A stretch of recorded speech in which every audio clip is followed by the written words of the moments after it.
My name is Aaron Weber. I'm on the Sega community team. I'm community manager for Yakuza 4. All right, so just to let you know, I'm a fan of the Yakuza series. Excellent. I know it's Ryu Ga Gotoku in Japan, and I actually picked it up. I picked up 1 and 2 when I was over there, so for a year. Nice. Yeah. So I'm totally familiar with the series. I didn't pick up 3, but I'm kind of really excited to get back into it. Now, just a quick second, I'm a little stickler on this. I love when I watch anything. I love it in the original language or whatnot. When you guys bring it over, is there going to be a Japanese voice option?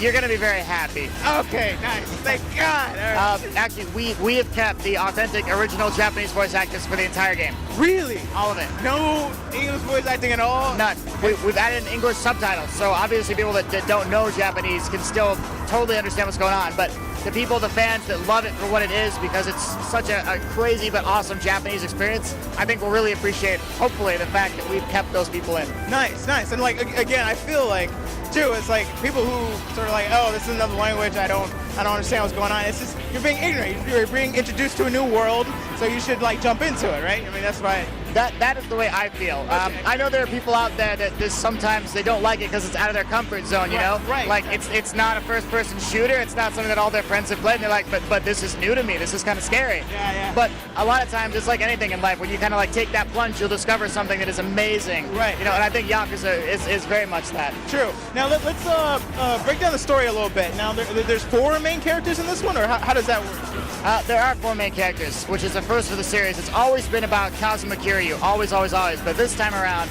we've got 3 new characters coming into the fold, and Kazuma makes up the 4th.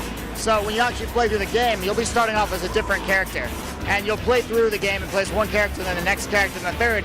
The storyline is all going to be kind of like tied and interwoven throughout these characters. So by the end of it, it's all going to make sense, and you'll totally understand it. But as you're going through, you'll see things like, oh yeah, I remember that from when I played as the first character, the second character, the loan shark guy.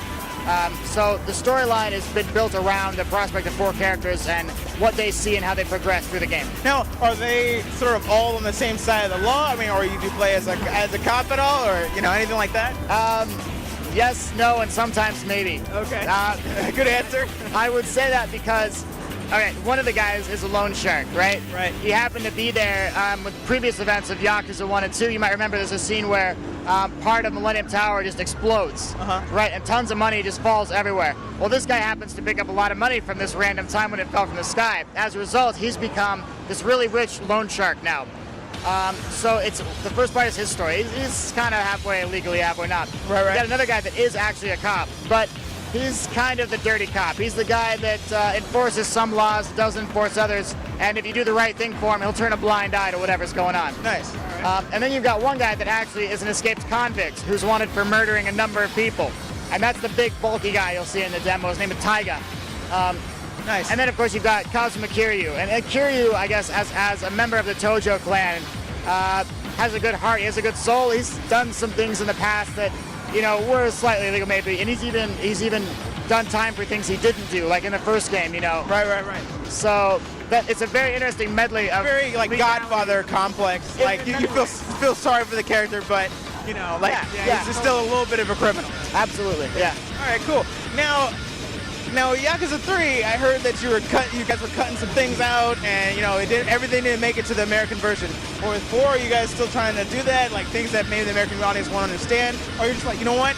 We're going with the language, it's like a pure Yakuza experience, or you're just keeping everything in? The thing with 3 was that actually it wasn't that we necessarily wanted to take the content and just cut it out. It was one of those decisions where it was either we took the content out or the game would never come out in the West.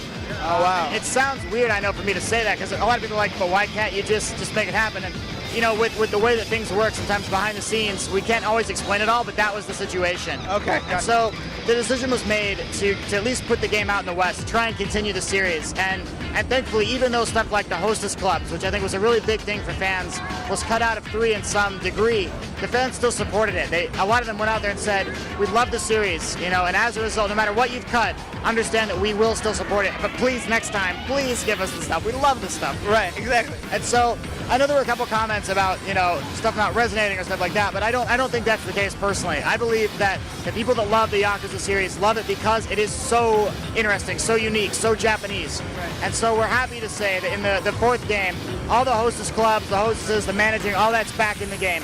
And a lot of the stuff that was cut out in 3 is going to be back in 4.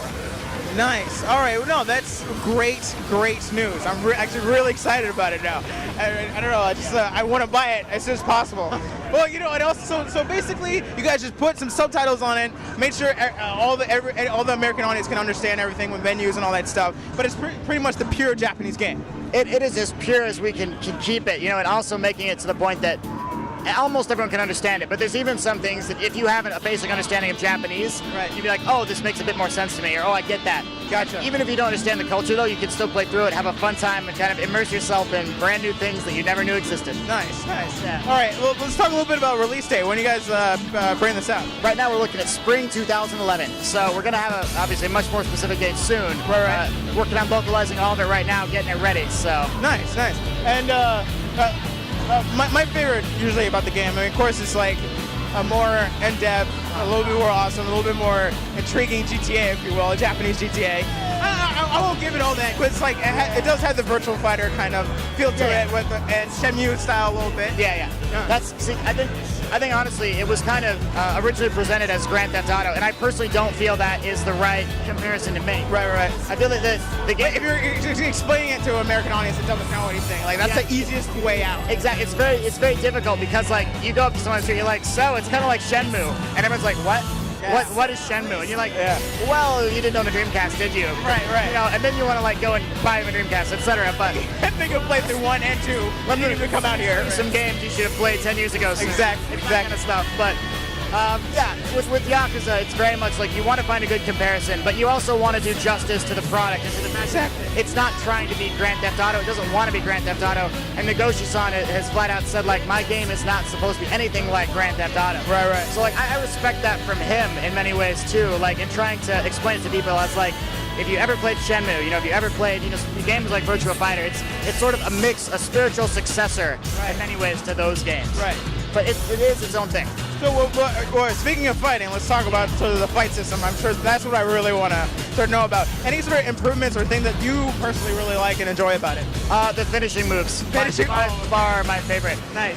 We had a guy earlier today that actually pulled off the cigarette flick, which is a finishing move where you're fighting as Kazuma Kiryu, and you'll actually bust out the cigarette and start smoking it mid-fight, right? And then when you've got enough of the heat gauge builds up, you do the finisher, and he takes the cigarette and just like spits it, flicks it at the guy in front of it, hits the guy in the face, and he follows it up with a punch, like right there. And it's just, there's so many finishing moves you can do. And do you think people can start from 4 and be all right, or totally?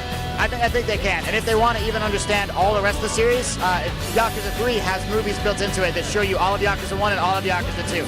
So even if you never played them, you can check that out and still understand the series a lot. Okay. But even in 4, it's very self-explanatory. Like, you start it off, you understand what's going on, and you just roll with it. Nice. I think the biggest thing for people is, like, understanding that Yakuza is a different flavor of game, maybe, than you're going to see with a Grand Theft Auto, than you're going to see with your first-person shooters, the stuff that is super popular in the West, right?